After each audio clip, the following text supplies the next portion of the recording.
May I come in, March? I know you're there. No. Pity, because I have a subject of some interest to you. No. Cusby.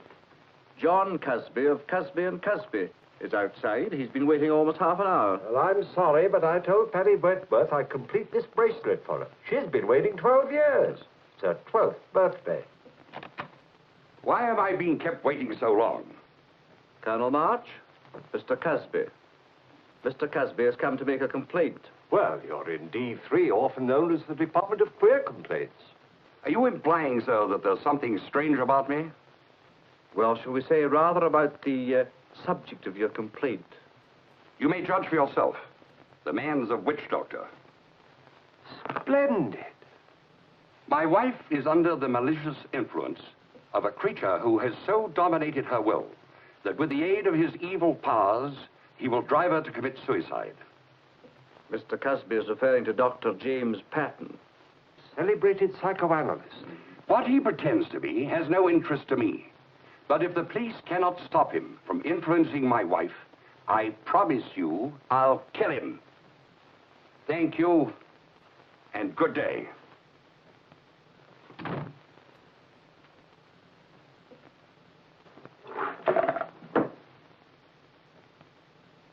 Some 30 years ago, in Queensland, Cusby was charged with killing a man who was trying to cheat him in a gold mining deal. Then, as now, he publicly announced what he was going to do. I can hear you. A man of his word. Where are you going? To dabble in deviltry. The dream last night. I was alone.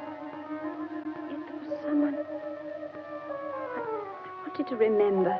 Why can't I remember, Dr. Patton? You never speak to me. Why don't you speak to me? When I was little, I tore the book.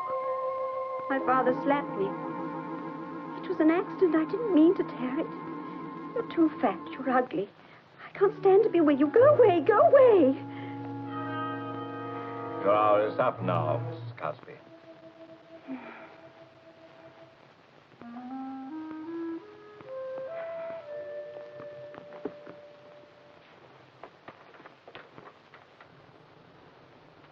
Every time I leave here, I swear I'll never come back. Can't you say anything but See you tomorrow, Mrs. Cusby.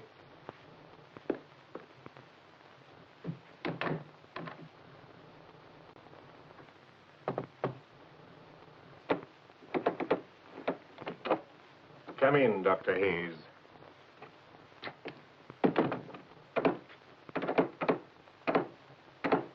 How would you interpret that, Doctor?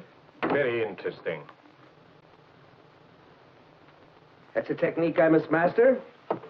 Even when you say absolutely nothing, you're therapeutic.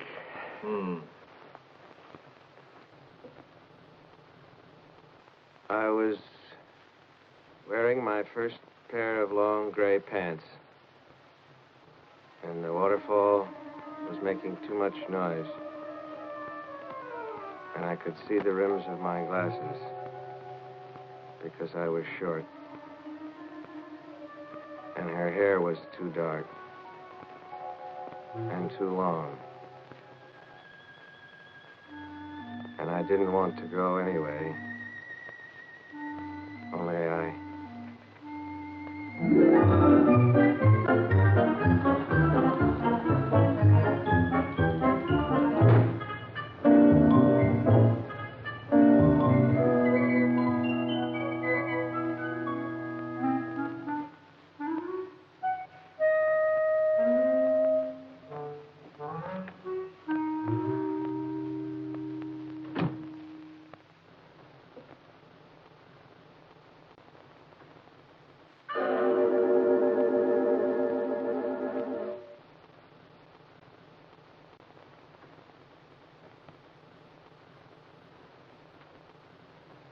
Come in.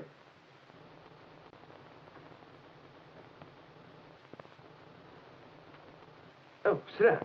Thank you. Dr. Patton? I wish I were. No, as a matter of fact, I'm just trying out his chair. Oh, my name is March. I'm Hayes, Dr. Brian Hayes. How do you do? How do you do? I'm the sorcerer's apprentice. The sorcerer is in there, in the Chamber of Horrors, giving advice to the bedeviled. Can I do anything less intense for you? You're Dr. Patton's assistant? Apprentice. Actually, I'm a general practitioner in training to become a psychoanalyst. And as you know, part of that training is having oneself analyzed. I'm very fortunate in having Dr. Patton as my teacher and analyst. Oh, indeed, yes. He has a very considerable reputation. Yes. Yes, he's one of the 2 or 3 that was singled out by the old man, Freud, that is. Singled out for special notice. Yes, Dr. Patton is very, very good. I take it then you don't altogether agree with his methods. The only way to learn is by disagreement. Besides, I enjoy it. Get out of his chair.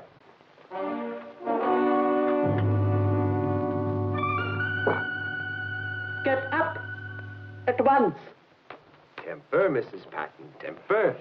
The Herr Doctor will not like it. You are bad. A wicked person. That is not what the Herr Doctor says. He doesn't know you. Oh, shame on you, Mrs. Patton. He knows everything. Put it down. Put it down! Thank you for bringing my lunch, Hansi. Dear James, if I didn't bring it, you wouldn't eat. No, without you, I couldn't do anything. When I saw him in your chair, it came to me you were dead. It comes to me often. Now you see, I'm well and fine.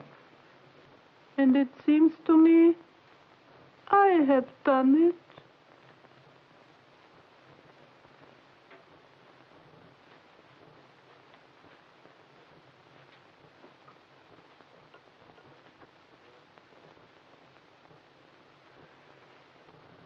Mrs. Patton, this is greatest care. She spent 6 years in a Nazi concentration camp. She isn't always like this. She doesn't seem to appreciate your humor.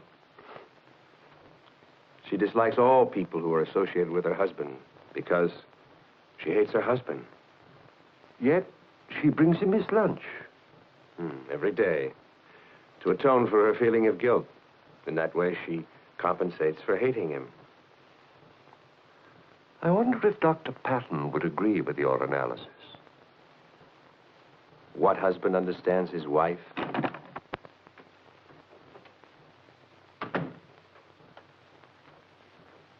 I'm Colonel March of Scotland Yard. You didn't tell me. Well, I've had very little opportunity to tell you anything. You wish to see me about a police matter, Colonel March? I can't really say as yet. You see, my work in the Department of Queer Complaints is concerned only with the improbable and, well, the frankly unbelievable. You might be giving a description of my profession. True, but fortunately our problems are ultimately more material. Before you go any further, Colonel, you should know that under no circumstances can I, nor will I, disclose any information about any of my patients. I will try not to trespass on the ethics of your profession, sir. But I must ask you one thing. What can you tell me about John Cusby? Nothing. Ah, then I assume that he's a patient of yours. If you choose to make such an assumption, I cannot prevent it. What would you say if I told you that he not only accuses you of witchcraft, but threatens to kill you? In the history of psychoanalysis, accusations are a commonplace. They are invariably accompanied by threats. I've made it a practice to ignore both.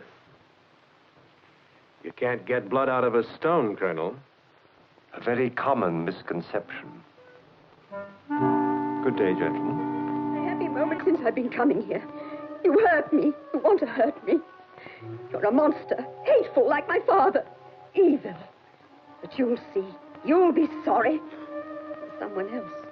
Thoughtful, kind, considerate. I'm not neurotic. I won't tell you who he is. I won't. You're vicious and cruel, and I wish you were dead like my father. My father.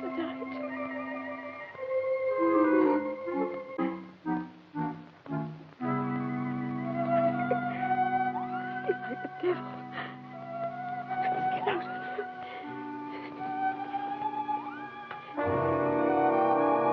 Bye, Dr. Patton. I'll see you tomorrow. Well, aren't you even going to say goodbye? Dr. Patton? Dr. Patton?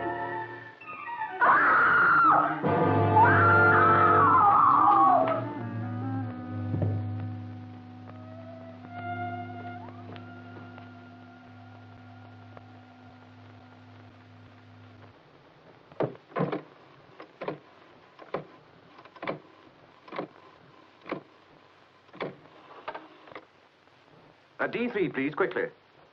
Colonel March? Me. Ames. I'm at Patton's office. He's been murdered. You have nothing to add, madam. You realize that it's impossible. Now, see here, madam. Softly, Ames, softly. But you said a few minutes. Would you introduce me to this lady? Colonel March, Mrs. Casby. Oh. This is John Casby. How do you do, Mrs. Cosby?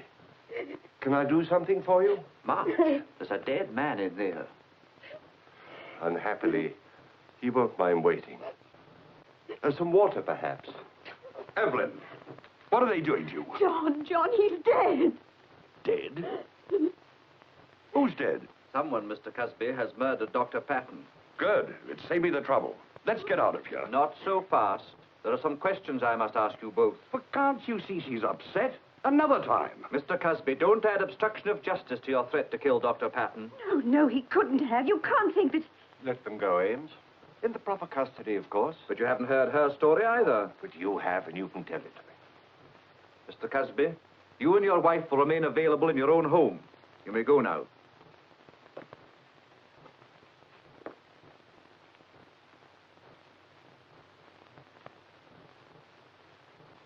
Well, here are the facts. He maintained the classical attitude of the psychoanalyst up to the very end. She said she was on the couch, freely associating, as she calls it. When she got up to go, he was dead. She ran and fell over the threshold. That's her story. Well, a very likely story. She admits that she was alone in the room. No windows, no distractions of any kind. It's been soundproofed. Fresh air through the ventilating system. He let his patients out here. No lock. Yes, I know. It could only be opened from the inside. The key for that door was in his pocket, attached to his watch chain. What we have, then, is a sealed room. Peopled only by a mouth mumbling irrationalities and an ear tuned to transforming discord into harmony. If you're saying she talked him to death, you're mistaken. That was in his heart. Now, we'll find that was her hat pin, I'm sure. And when we do, I'll take her into custody. And I'm sure you'll have a fine case. But for that matter, you could build up a good case against any of his patients. None of his other patients were alone in the room with him when he was killed. Ah, but you'll find that most, if not all of them, at some stage of the treatment, hated him desperately. He provoked it. It's all part of the process. Are you suggesting that I check up on all his patients? Well, I know how thorough you are. Why don't you ever say yes or no? Well, I'll start close into home.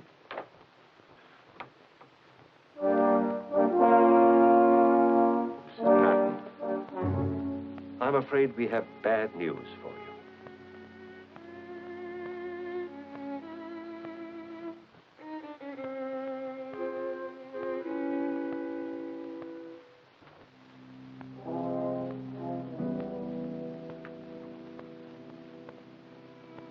I have seen you this way, poor Jane, so many times.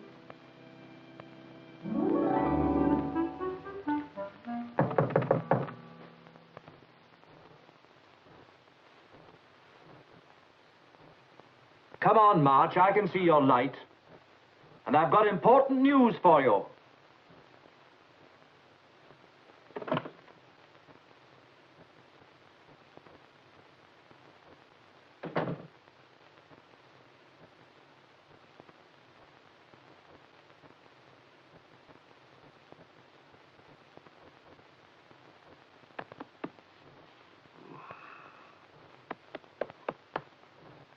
Caught you napping, eh? Not at all. I was solving your case for you. In your dreams, I suppose. But of course, what this case needed was an application of the subconscious. The dream trauma, James Patton. And after those pleasant little dreams that you've been enjoying, and that I so rudely interrupted, do you still agree with Mr. Patton? If you think that you can understand his murder by reading through all his books, you're mistaken, because the case is solved. Congratulations. Thanks to the thoroughness of which you so kindly accuse me, and not, if I may say so, to any application of the subconscious, but rather to the routine, healthy, normal process of the conscious.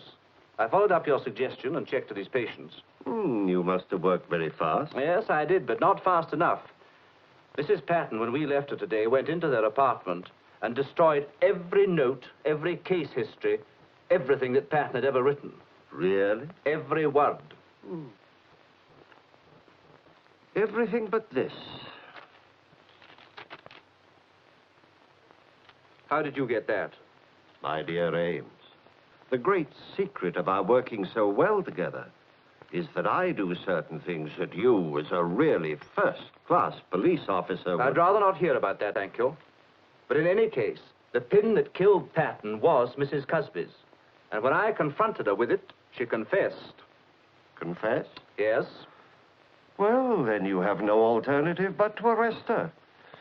And I can complete my nap. Undisturbed. Well, all right.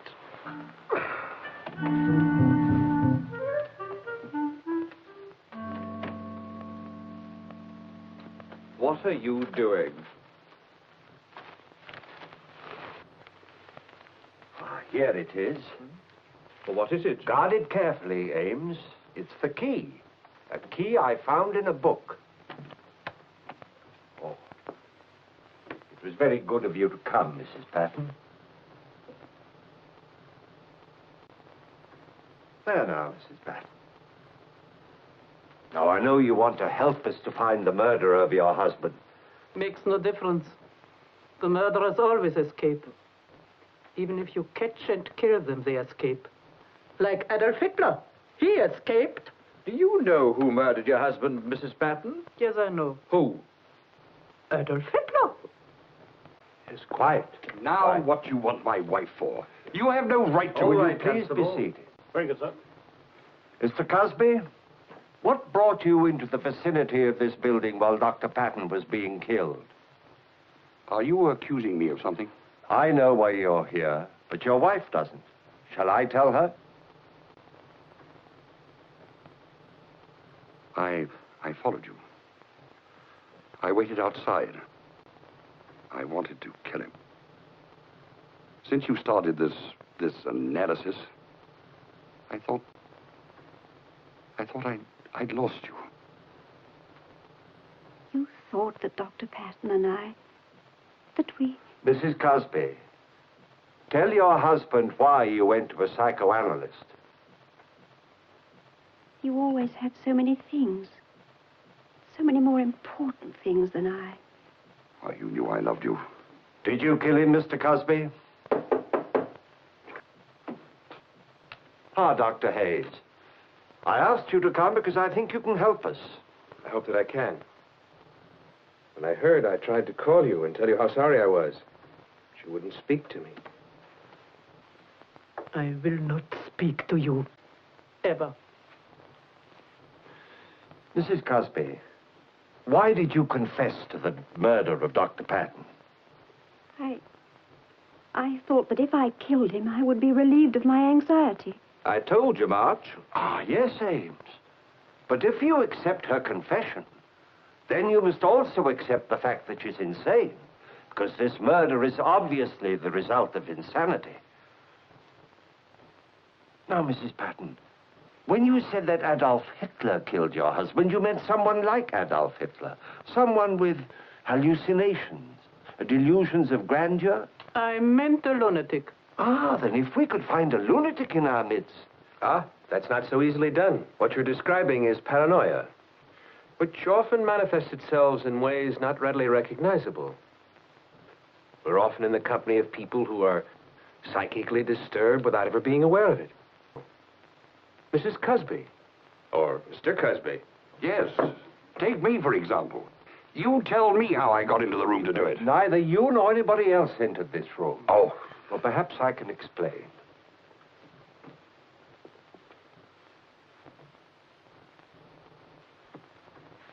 Now, Mrs. Cusby, you will take your customary place on the couch, please.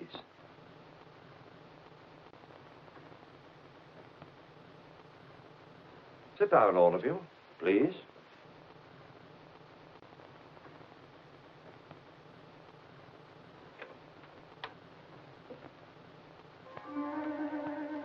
Now, Mrs. Cusby, the last time you were here, lying there on that couch, you were saying whatever came to your lips. Would you tell us now what you were saying? I don't really remember. It was something about my father. He was dead. And Dr. Patton... I didn't really want my father to die. Yes. No, I didn't. I thought I smelled something in the air. I was thinking about... What was in the air? You said you smelled something. What did you smell? I don't know. I don't remember. What was in the air? What was it? I don't know. It didn't matter. It does matter. What was in the air? Tell us. Tell us. Yes, I remember. It's here again. Smoke.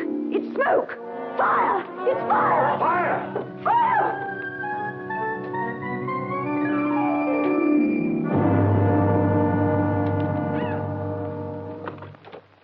Arch. Arch. So you see, no one entered this locked room. Dr. Patton smelled fire as I did, opened the door, and met his death. Now, the murderer can be identified in two ways. First, he was a victim of paranoia. Secondly, he knew of Dr. Patton's greatest phobia, his abnormal fear of fire. But only I knew it. No, Mrs. Patton. It was known to someone else. Someone to whom the doctor had revealed the problems and secrets of his life. Ah, at last. The secrets of the Sphinx. Yes? I accuse you of the murder of Dr. Patton with a hatpin stolen from Mrs. Cusby. But surely, Colonel March, even your ingenious fantasies require some kind of evidence. Which will be found in Dr. Patton's records of your case. You knew that your career and your liberty were in danger, and you killed him. Oh, so you're going to hang me? No. Will you come with me, sir? Come with you? Oh, no. On the contrary, you come with me. I'm the doctor. I'll escort you to the hospital.